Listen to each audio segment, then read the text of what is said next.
ঈদের দিন গান বাজানো, নৃত্য করা, নতুন জামা কাপড় পইরা অশ্লীলতা, পার্কে যাওয়া, বান্ধবীর লইয়া ঘুরা, টিএসসি চত্বরে যাওয়া, শাহবাগের আশেপাশে ঘোরাফেরা করা, রমনা পার্কে যায় হাত ধরে ঘোরা, হাতির ঝিলের সামনে যায় বসে থাকা, ধর্মসাগরের পাড়ে যায় বসে থাকা, পার্কে যাওয়া, হোস্টেলে যাওয়া, ফাস্টফুডে যাওয়া, এটার নাম ঈদের আনন্দ নয়। বরং রাসূলুল্লাহ সাল্লাল্লাহু আলাইহি ওয়াসাল্লাম তার উম্মতের জন্য ঈদের দিন সুন্নত রেখে গেছে ১৩টা। বলেন কয়টা? মান আহিয়া সুন্নতি ফাকাদ আহাব্বানি ওয়া মান আহাব্বানি কানা মাই ফিল জান্নাহ।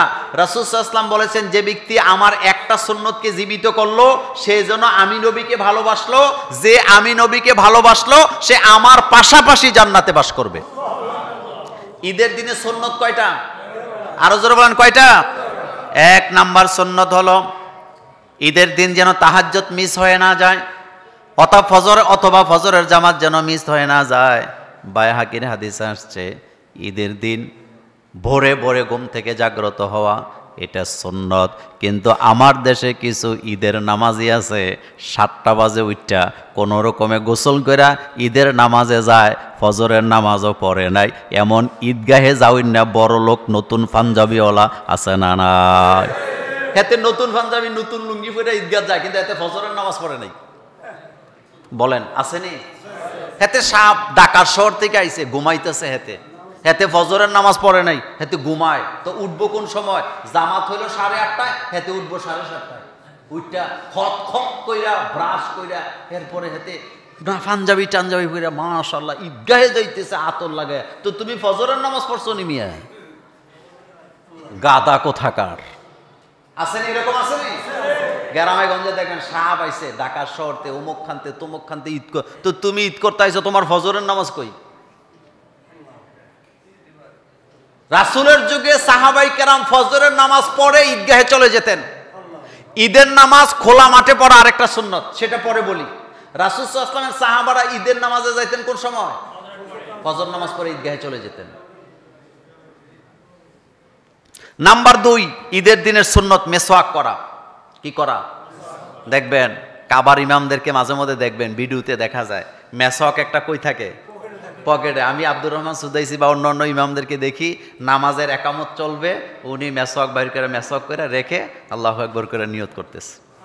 আর আমাদের দেশে এই কাজ করলে 100 জনে ফতুয়া দিব, কবে এবারে নতুন নামাজের ইমাম হইছে, নামাজে দাঁড়ায় দাঁত ব্রাশ করে। আমাদের দেশে মুফতি মৌলবীর কোনো অভাব, বলেন আমাদের দেশের মুফতি মৌলবীর কোনো অভাব নাই, অভাব নাই। সঠিক মাসালা বললে গালাগালি শুরু হয়ে যায়। গত জুমাতে আমি একটা মাসালা বলছিলাম যে নফল যে ব্যক্তি পড়তেছে তার পেছনে ইক্তেদা করা জায়েজ আছে। দেখেন যারা জীবনে এই মাসালা নিয়ে গবেষণা করে না তারা আমাকে গালাগালি করতে করতে শেষ করে দিছে।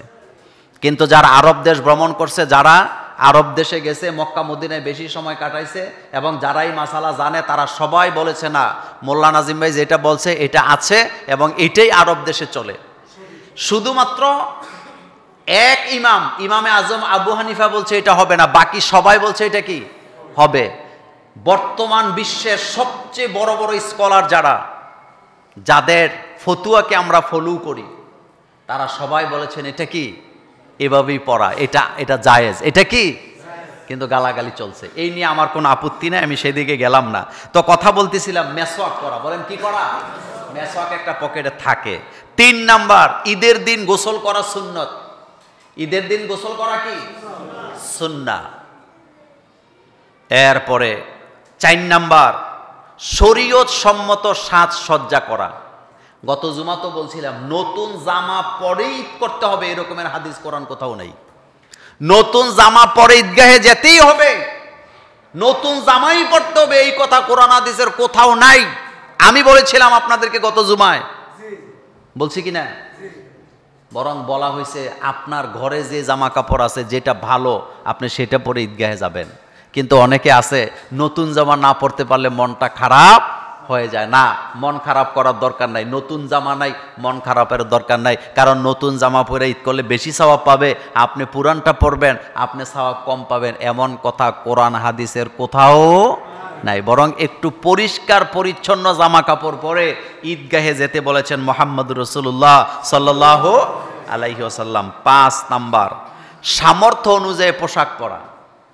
সুদে টাকা আইনা ঈদের মার্কেট করে, সুদে টাকা আইনা কুরবানি দেয়, বলেন আসেনি? সুদে টাকা আইনা ঈদের মার্কেট করে, সুদে টাকা আইনা কুরবানি দেয়। কি মুসলমান হইছো তুমি, কি মুসলমান! আমি আগের থেকে আল্লামা সাইদি সাহেবের ওয়াজ বেশি শুনতাম, আপনারাও শোনেন। তো সাইদি সাহেবের একটা ওয়াজ শুনলাম, সেটা হলো উনি বলতেছেন এক ব্যক্তি কুরবানির ঈদের আগে খালি মাঠে ঘুরতেছে, মাঠে শুধু ঘোরাঘুরি করতেছে।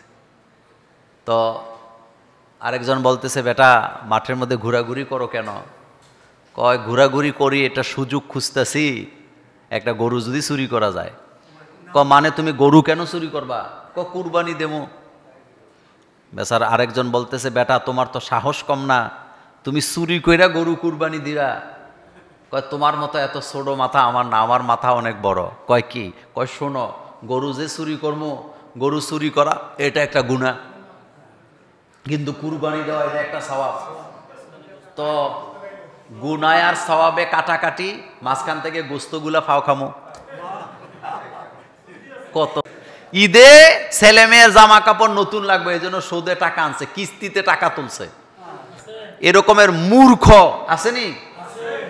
মাথা ঠিক আছে? আপনি অসংখ্য পরিবার পাবেন ঈদ উপলক্ষে বিভিন্ন সুদী ব্যাংক থেকে টাকা টোকা তুলছে, কিস্তি মিস্তি তুলছে। আপনাকে এই কথা বলছে কে? কে বলেছে আপনাকে? নতুন জামার কথা বলা হয় নাই। আপনার যেটা তৌফিক আছে, আপনার সামর্থ্য অনুযায়ী আপনি পোশাক পরবেন। 6 নাম্বার, সুগন্ধি ব্যবহার করা। বলেন কি ব্যবহার করা? আতর ব্যবহার করবেন। আতরের মধ্যে অনেক ফ্লেভার আছে, আপনার কাছে যেটা ভালো লাগে আপনি সেটা করবেন। সুগন্ধি রাসূল ইসলাম ভালোবাসতেন, রাসূল ফুলকে ভালোবাসতেন। সুবহানাল্লাহ! রাসূলের হৃদয় কত কোমল ছিল। ফুল ভালোবাসা এটা রাসূল শিখাইছে, সুগন্ধকে ভালোবাসা এটা রাসূলুল্লাহ শিক্ষা দিয়েছেন। আপনি চিন্তা করতে পারেন? এরপরে 7 নাম্বার সুন্নত, ঈদের ফিতরের দিন, ঈদুল ফিতরে ঈদগাহে যাবার আগে একটু খেজুর খেয়ে যাওয়া বা মিষ্টি খেয়ে যাওয়া। কি খাবেন? 3টা খাবেন, একটা অথবা কয়টা? বেজোর সংখ্যা খাবেন। ঈদুল ফিতরের ঈদগাহে যাওয়ার আগে কিছু খেয়ে যাওয়া সুন্নত। বলেন, এই জন্য ঘরে যায় বলবেন যা রান্না টান্না করবা, ফজরের আজান দিলে ওইটা শুরু করবা। কিন্তু কিছু কিছু পরিবার আছে, আপনি যদি বলেন যে হুজুর তো বলে দিছে ঈদগাহের আগে যাওয়ার আগে খাইয়া যাইতে, তখন কব পাগল হয়ে গেছো নি কোনো, যাও নামাজ পড়ে আইয়া খাইও, এরকম বলেনি না। আপনি ভালোভাবে বুঝে বলবেন যে না এটা সুন্নত। এটা কি? ঈদুল ফিতরে খাইয়া যাওয়া সুন্নত, আর ঈদুল আজহাতে আইসা খাওয়া সুন্নত। বুঝাই দিলাম এক কথায়। এরপরে 8 নাম্বার ঈদুল ফিতরের সুন্নত, সকাল সকাল ঈদগাহে যাওয়া। আমাদের দেশে আগে বাজার কইরা তারপরে ঈদের নামাজে যাইতো, এটা সুন্নত নয়। সুন্নত হলো সকাল সকাল ঈদের জামাতে যাওয়া। আমাদের দেশের অনেক জায়গায় 11টা বাজেও ঈদের জামাত হয়, এগুলা ঈদ থাকে না, এগুলা জোহরের নামাজ হয়ে যায়। ঈদের নামাজ হবে ফজরের পরে পরে সকাল সকাল। এরপরে 9 নাম্বার ঈদুল ফিতরের সুন্নত, ঈদুল ফিতরের ঈদগাহে যাওয়ার আগেই সদাকাতুল ফিতর আদায় করে দেওয়া। এটা খাদ্য দিয়ে দেওয়া যায়, এটা টাকা দিয়েও দেওয়া যায়, কোনো সমস্যা নাই। আপনার যেটা দিতে সুবিধা আপনি সেটাই দিবেন। এরপরে 10 নাম্বার ঈদের নামাজের ঈদগাহে আদায় করা, এটা সুন্নত, খোলা মাঠে। এক কথায় বলেন কি মাঠে? ঈদের নামাজ খোলা মাঠে আদায় করা সুন্নত।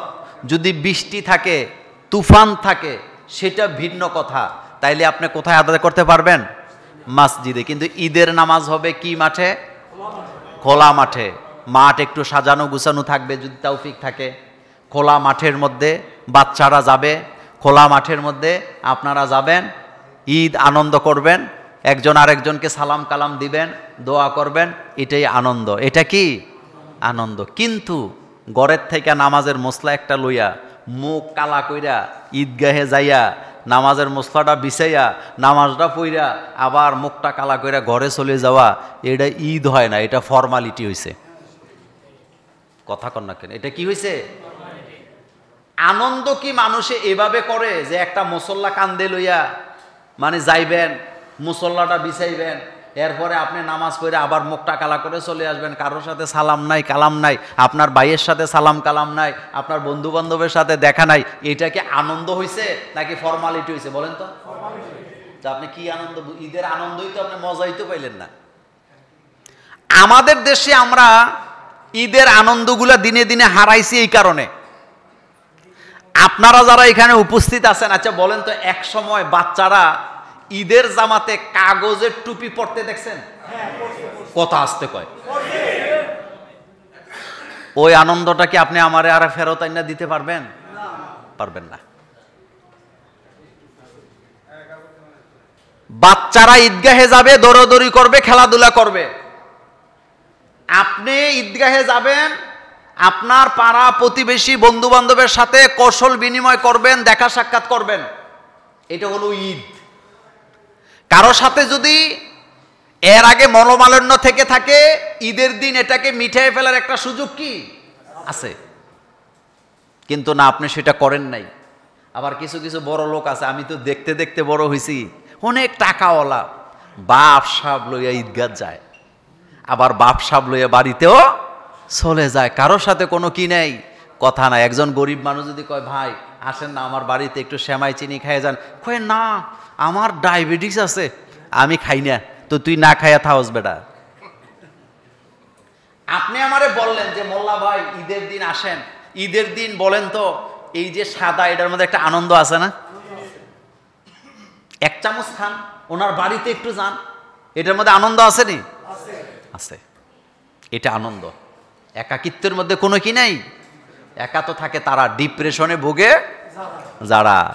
মুসলমানের মধ্যে কোনো ডিপ্রেশন, কোনো শব্দ কি নাই। এটা গৌতম বুদ্ধের কাজ। জঙ্গলে যায় বয়ে বইয়া ধ্যান করছে। ধ্যান করা, জঙ্গলে যায় ধ্যান করা আর ডিপ্রেশনে ভোগার মধ্যে কোনো পার্থক্য নেই। যেই জাতি 5 বেলা আজান দিয়া জামাতের সাথে নামাজ পড়া লাগে, সেই জাতি ধ্যানের নামে চক্ষু বন্ধ করে পড়ে থাকা, এটা মানায় না, এটা সুন্নতের খেলাফ। কান খাড়া থাকবে 5 বেলা আজানের দিকে। কয় বেলা? 5 বেলা আজানের দিকে। এটা হলো ঈদ। ঈদগাহে যাবেন, বাচ্চারাও যাবে। বলেন বাচ্চারাও? বাচ্চাদেরকে ধমকাইয়া ধামকাইয়া এরকম কিছু পাবলিক থাকেই, এরকম কিছু পাবলিক। আমি মাঝে মধ্যে বলি, যারা মসজিদে গিয়ে বাচ্চাদেরকে ধমকান, তাদের ছোটবেলাটা যদি একটু রিলটা টেনে যদি একটু দেখতাম যে আপনি কতটা বান্দারের খালতো ভাই আছিলেন। বাপরে বাপ, আম্বিয়ার বাপ হজ করে আইছে, মসজিদের বারান্দায় দাঁড়ায় কয়, আজকালের পোলাপাইন যা খারাপ, এত দুষ্ট পোলাপাইন। তো আম্বিয়ার বাপে ছোটবেলা কদ্দুর খারাপ আছিল, এটা রিলটা যদি একটু টাইনা দেখা যাইতো তাইলে বোঝা যাইত।